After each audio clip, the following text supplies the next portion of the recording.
दर्पणदृश्यमाननगरी तुल्यं निजान्तर्गतं पश्यन् आत्मनि मायया बहिरिवोद्भूतं यथा निद्रया यस्साक्षात् कुरुते प्रबोधसमये स्वात्मानमेवाद्वयं तस्मै श्रीगुरुमूर्तये नमः इदं श्रीदक्षिणामूर्तये अन्तराय तिमिरोपशान्तये शान्तपावनमचिन्त्य वैभवं तन्नरं वपुषि कुञ्जरं मुखे मन्महे किमपि तुन्दिलं मान्यः अस्य कार्यक्रमस्य प्रमुख अतिथयः श्रीमन्तः कुलपतयः कविकुलगुरु कालिदास संस्कृत विश्वविद्यालयस्य पेन्ना महाशयाः मणिपुरात् समागताः विद्वांसः टङ्कनाथ शर्मा महाभागाः श्रीमन्त्यः रेखा महाशयाः कल्क स्त्री शक्ति parallel force. I am thinking this is not parallel force but it is superior force somehow. स्त्री शक्तितः समागताः कमलकिस्र महाशयाः येन एतत् पुस्तकं लिखितं प्रकाशितं च मोतीलाल बनारसीदासा अस्य स्वामी विवेकानंद केन्द्रस्य निर्देशिकाः बापट महाशयाः संदीप राणा महाशयाः अस्माकं मित्रवर्याः अत्र समुपस्थिताः त्रिभुवन विश्वविद्यालयस्य प्राध्यापकाः नेपाल संस्कृत विश्वविद्यालयस्य प्राध्यापकाः कर्मचारिणः अन्ये विशिष्टा विद्वांसः भारतात् समागता नेपालात् च समागता सर्वेषां स्वागतं सर्वप्रथमम् अहं व्याहरामि दीपक महाशयाः सन्ति ये नीति अनुसंधान प्रतिष्ठानस्य निर्देशकाः actually I wanted to speak in English but many my friends they told me to speak Hindi. If I speak Nepali it's difficult for some friends. If I speak English it's difficult for some friends. So I am going to speak in Hindi. But I love to speak Sanskrit but it is difficult more than. So यहाँ पर सब लोगों का सर्वप्रथम मैं स्वागत करता हूँ। महाकवि कालिदास के विषय में हम चिंतन करने के लिए बैठे हुए हैं।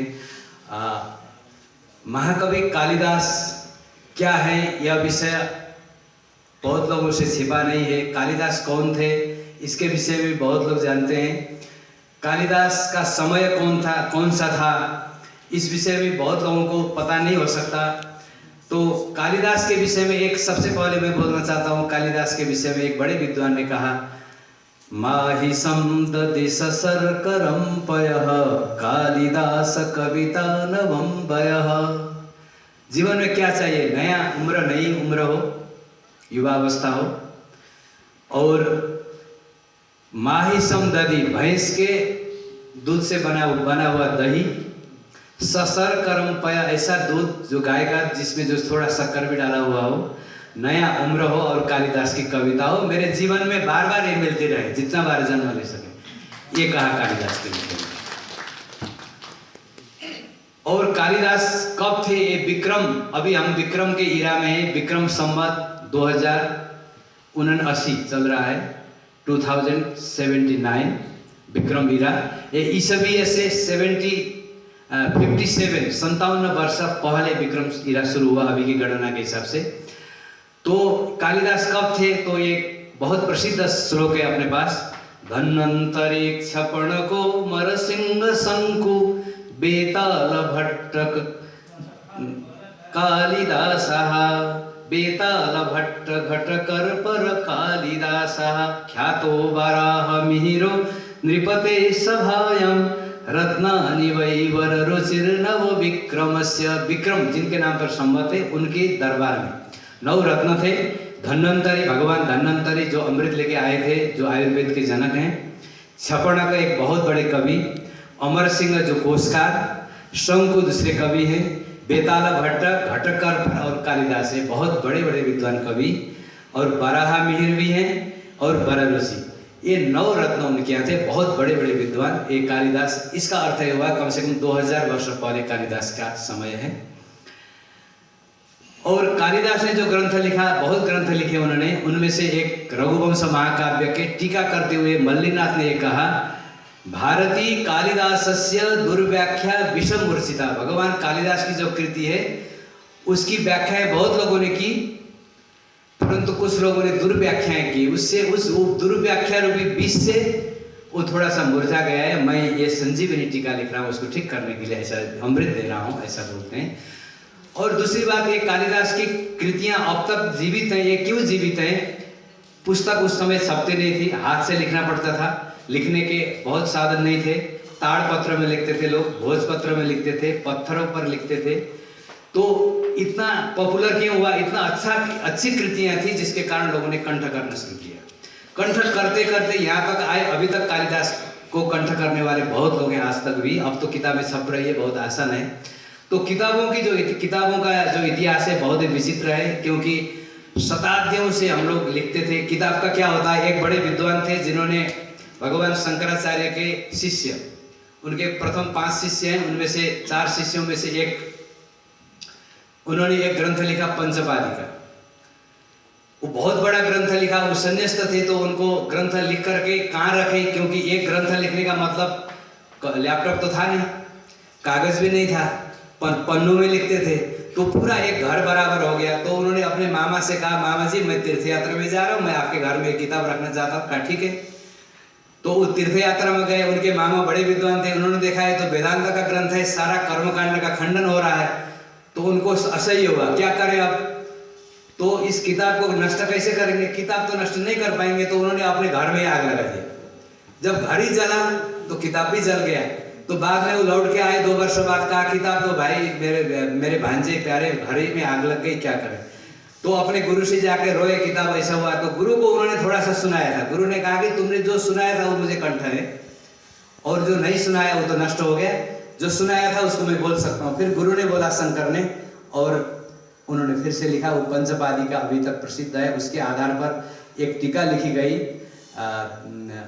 प्रकाशात्म यति ने विवरण नाम की टीका लिखी। उसके नाम पर वेदांत में एक नया सिद्धांत बना, विवरण प्रस्थान, और एक भामती प्रस्थान बहुत प्रसिद्ध है अद्वैत वेदांत में। तो किताबों के विषय में ये है। और एक भास, बड़े विद्वान है भास महाकवि, उन्होंने बहुत भास नाटकों का एक बहुत श्रृंखला लिखा। वो किताब नहीं मिल रही थी। तो मध्य प्रदेश में एक बार क्या हुआ, भारत के मध्य प्रदेश में एक भूकंप आया। भूकंप में एक मस्जिद गिरा। मस्जिद गिरने के बाद कुछ पत्थर गिरे। पहले वो मंदिर था कोई, वहां पर वो कृति पत्थरों में लिखा था। तो गिरने के बाद वो पत्थर सब बाहर आ गए, तो पता लगा ये तो किताब है। तो लोगों ने फिर उसको उतारा, फिर वो किताब छप पाई। तो किताबों का जो इतिहास है बहुत ही मुश्किल से यहाँ तक हम लोग पहुंचे हैं, बहुत कठिनाई से। हमारे यहाँ अभी नेपाल में कम से कम मुझे लगता है कैटलॉग किए हुए भी 10 लाख है, जो न किए हुए 8-10 लाख हैं, करीब 20 लाख किताब मैन्युस्क्रिप्ट के रूप में है।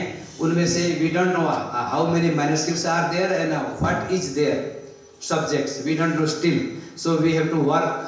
Our universities are there in India nowadays, more than 20 Sanskrit universities. How many colleges are, we don't know. And here in Nepal also we have one university, but we have to work there. Still we could not do anything. तो हम लोगों को इन सब चीज़ों पर भी ध्यान देना है। तो एक किताबें ऐसी आई, और ये जो किताबें आज तक जीवित हैं। और कालिदास के विषय में हम लोगों को ये जो किताब पुस्तक विमोचन होने जा रहा है, इसके विषय में अभी बताएंगे विद्वान। अभी हमारे संचालक महोदय मंगलाचरण कर रहे थे कालिदास का पहला, वागर्था विव संपृक्तौ वागर्थ प्रतिपत्तये जगतः पितरौ वंदे पार्वती परमेश्वरौ। पार्वती और परमेश्वर को उन्होंने साथ साथ रखा भगवान कालिदास ने।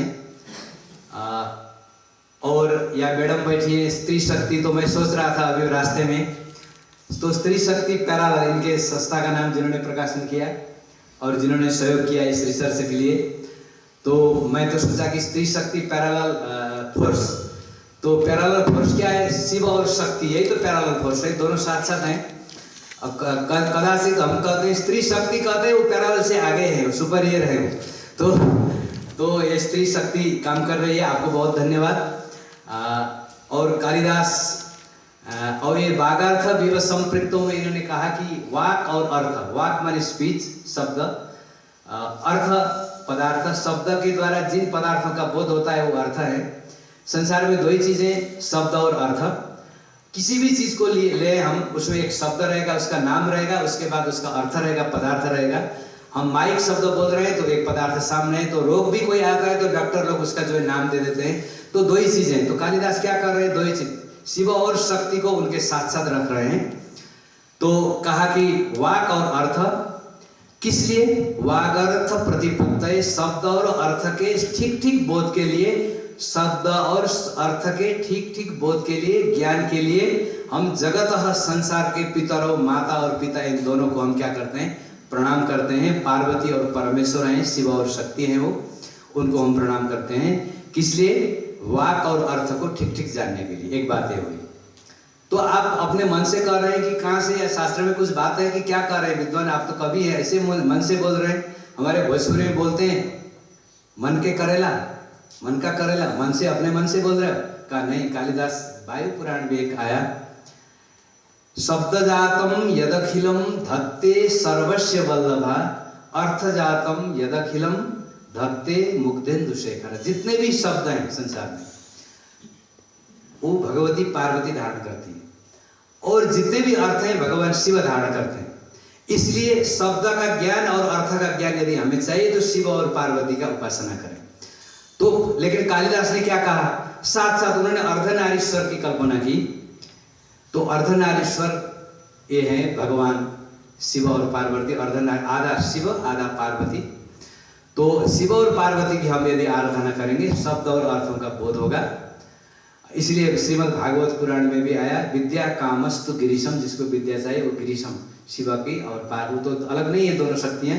इसके लिए भगवान शंकराचार्य ने जो है कहा, मणिम मूलाधारे कमपि मणिपुरे हुतवहं स्थितं स्वाधिष्ठाने हृदि मरुतमाकाशमुपरि मनोपि भ्रूमध्ये सकलमपि हित्वा कुलपथं सहस्रारे पद्मे सहरहसि पत्या विहरसे। तो वही, अब इसका अर्थ नहीं कर रहा हूं मैं। कुछ चीज आप लोग संस्कृत सीखेंगे, बहुत लोग जो जानते हैं, नहीं जानते हैं तो थोड़ा सीखना चाहिए, हम लोग तैयार हैं उसके लिए।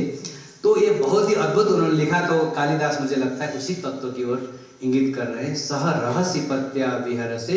तो वही अर्धनारीश्वर हैं, भगवान कालिदास ने उसी चीज को कहा। वही स्त्री शक्ति, वही पौरुष शक्ति, दोनों शक्तियां एक हैं। इसी दोनों शक्ति के एक होने से सारा संसार चल रहा है। इसीलिए भव नाम है भगवान शिव का, भवती यस्मात् जगत भव। तो आज इस महत्वपूर्ण अवसर पर अपने श्री कमल किशोर जी ने इतना महत्वपूर्ण ग्रंथ लिखा।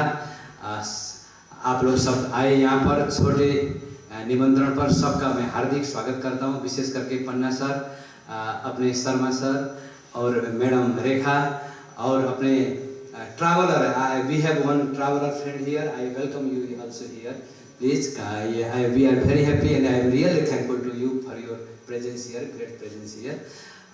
सब लोगों को मैं हार्दिक स्वागत करते हुए अपने शब्दों को यहीं विराम देता हूँ। धन्यवाद।